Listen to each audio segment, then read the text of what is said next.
भगवान श्री कृष्ण का कालिया मर्दन। मित्रों, आज भगवान कृष्ण की कथा में आपके लिए भगवान श्री कृष्ण का कालिया मर्दन पर वीडियो बना रहा हूं। यदि आपको वीडियो अच्छा लगे तो आप चैनल को लाइक सब्सक्राइब जरूर करें और बेल आइकॉन दबाएं ताकि आने वाले वीडियो की हर नोटिफिकेशन आप तक पहुंच सके। धन्यवाद। भगवान श्री कृष्ण एक दिन अपने सखा ग्वाल बालों के साथ यमुना तट पर गए।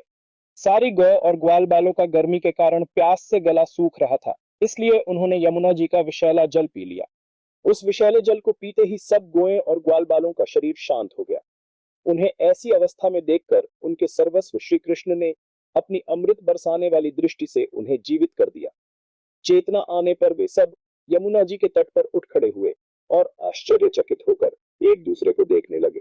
अंत में उन्होंने यही निश्चय किया कि हम लोग विषैला जल पी लेने के कारण मर चुके थे, परंतु हमारे श्री कृष्ण ने अपनी अनुग्रह भरी दृष्टि से देखकर हमें फिर से जिंदा कर दिया है। भगवान श्री कृष्ण ने देखा कि महाविषधर कालियानाग ने यमुना जी का जल विषैला कर दिया है। तब यमुना जी को शुद्ध करने के विचार से उन्होंने वहां से उस सर्प को निकालने का निश्चय किया। यमुना जी में कालियानाग का एक कुंड था, उसका जल विष की गर्मी से खौलता रहता था, यहाँ तक कि उसके ऊपर उड़ने वाले पक्षी भी झुलस कर उसमें गिर जाया करते थे। उसके विषैले जल का स्पर्श पाकर जब वायु किसी पेड़ पौधे और तट की घास या किसी पशु पक्षी का स्पर्श करती तब वे उसी समय मर जाते थे। भगवान का अवतार तो दुष्टों का दमन करने के लिए ही होता है।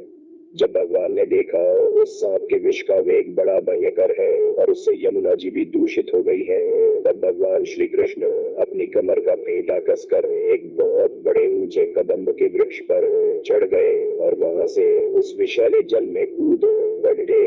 भगवान कालियादह में कूदकर अत्यंत बलशाली मत वाले गजराज के समान जल उछालने लगे।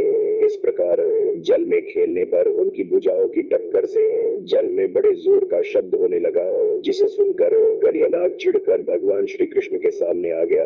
उसने देखा कि सामने एक सांवला सनूना बालक है। उसका अत्यंत सुकुमार शरीर है, उसकी मंद मंद मुस्कान से आंखें हटती ही नहीं है। इतना आकर्षक रूप होने पर भी जब कालियानाग ने देखा कि बालक तनिक भी न डरकर इस विषैले जल में मौज से खेल रहा है, तब उसका क्रोध और भी बढ़ गया। उसने श्री कृष्ण को अपने बंधन में जोर से पकड़ लिया। भगवान श्री कृष्ण नागपाश में बंद कर चेतनाहीन हो गए। उनके प्यारे सखा ग्वाल बाल उनको ऐसी हालत में देखकर दुख से बेहोश हो गए। गाय बैल बछिया दुख से उकराने लगे, व्याकुल होकर रोने लगे। जब गोपियों ने देखा हमारे प्रियतम श्याम सुंदर को काले सांप ने जकड़ रखा है, तब तो उनके हृदय में बड़ा ही दुख और बड़ी ही जलन हुई। माता यशोदा तो अपने लाडले लाला के पीछे कालियादह में कूदने ही जा रही थी, परंतु गोपियों ने उन्हें पकड़ लिया। नंद बाबा भी कालियादह में घुसने लगे, पर बलराम जी ने सभी को समझा बुझाकर रोक लिया। सांप के शरीर से बंध जाना तो श्री कृष्ण की मनुष्य जैसी एक लीला थी। जब उन्होंने देखा कि ब्रज के सभी लोग अत्यंत दुखी हो रहे हैं, तो भगवान ने अपने शरीर को फुलाकर मोटा कर लिया और नागपाश के बंधन से मुक्त हो गए। अब तो वह क्रोध से आग बबूला हो गया और अपना फन ऊंचा करके फुफकारने लगा। उसके नथुनों से विष की फुहारें निकल रही थी और मुंह से आग की लपटें। भगवान श्री कृष्ण ने उसके बड़े बड़े सिरों को दबा लिया, उछलकर उन पर सवार हो गए और कलापूर्ण नृत्य करने लगे। कालियानाग के 100 सिर थे। वह अपने जिस सिर को नहीं झुकाता था उसी को भगवान अपने पैरों की चोट से कुचल डालते। इससे कालियानाग की जीवन शक्ति क्षीण हो गई और नथुनों से खून उगलने लगा। भगवान के रस अद्भुत तांडव नृत्य से कालियानाग का एक एक अंग चूर चूर हो गया और मुंह से खून की उल्टी होने लगी। नारायण की स्मृति हुई और मन ही मन भगवान की शरण में गया। नागपत्नियां बोली, प्रभु इस अपराधी को दंड देना सर्वथा उचित है। आप किसी को दंड देते हो वह उसके पापों का प्रायश्चित कराने और उसका परम कल्याण करने के लिए ही है। ये इसकी किस साधना का फल है जो यह आपके चरण कमलों की धूल का स्पर्श पाने का अधिकारी हुआ है। आपके चरणों की रज पाने के लिए तो लक्ष्मी जी को बहुत तपस्या करनी पड़ी थी। जिसको आपकी पवित्र चरण रज प्राप्त हो गई उसे संसार के वैभव संपत्ति तो क्या मोक्ष की भी प्राप्ति हो जाती है।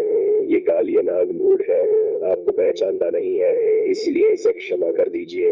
हमारे प्राण स्वरूप वादिदेव को हमें वापस लौटा दीजिए। जब नाग पत्नियों ने इस प्रकार भगवान की स्तुति की तब उन्होंने दया करके उसे छोड़ दिया। भगवान के चरणों की ठोकर से कालियानाग के फण छिन्न भिन्न हो गए थे। धीरे धीरे उसके प्राणों में चेतना आई और वह दीनता से हाथ जोड़कर भगवान श्री कृष्ण से बोला, नाथ, हम तो जन्म से ही दुष्ट, तमोगुणी और क्रोधी स्वभाव के हैं। हमारा ऐसा स्वभाव भी आपने ही बनाया है। इसी स्वभाव के कारण हम किसी को डस लेते हैं, तो हमारा क्या दोष? आप ही बताओ। सब कुछ बनाने वाले, सब करने वाले तो आप ही हो। आपने ही सांप के शरीर में विष भरा। आप चाहते तो अमृत भी भर सकते थे। अब आप अपनी इच्छा से जैसा उचित समझे, आप कृपा कीजिए या दंड दीजिए। भगवान श्री कृष्ण ने कालियानाग से कहा, सर्प, अब तुझे यहाँ नहीं रहना चाहिए।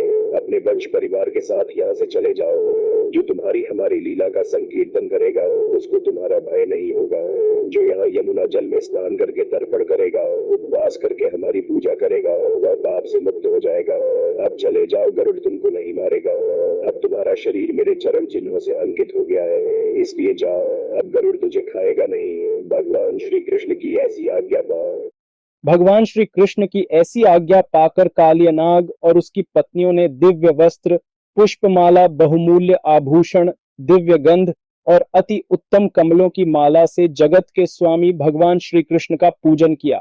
उनकी अनुमति लेकर रमणक द्वीप, जो समुद्र में सर्पों के रहने का एकमात्र स्थान है, की ओर चले गए। श्री कृष्ण की कृपा से यमुना का जल केवल विषहीन ही नहीं, बल्कि उसी समय अमृत के समान मधुर हो गया। सद्गुरु, ऐसा नहीं है कि कृष्ण हमेशा नाचते गाते रहते थे। ये उनके जीवन का बस एक हिस्सा था। महत्वपूर्ण बात यह है कि आप अपने जीवन की प्रक्रिया को ही नृत्य बना लें। योगिक परंपरा में सृष्टि को हमेशा ऊर्जा या पांच भूतों के नृत्य के रूप में दर्शाया गया है। आजकल मॉडर्न वैज्ञानिक भी एक तरह से ऊर्जा के पूरी प्रक्रिया का नृत्य के रूप में वर्णन करते हैं। यदि आपको वीडियो अच्छा लगे तो आप चैनल को लाइक, सब्सक्राइब जरूर करें और बेल आइकॉन दबाएं, ताकि आने वाले वीडियो की हर नोटिफिकेशन आप तक पहुंच सके। एल कमेंट करके बता सकते हैं कि किस टॉपिक पर आपको कथा अच्छी लगती है और इस टॉपिक पर आप बनाइए। मैं आपके कहे अनुसार ही कथा का वीडियो बना दूंगा। धन्यवाद एल।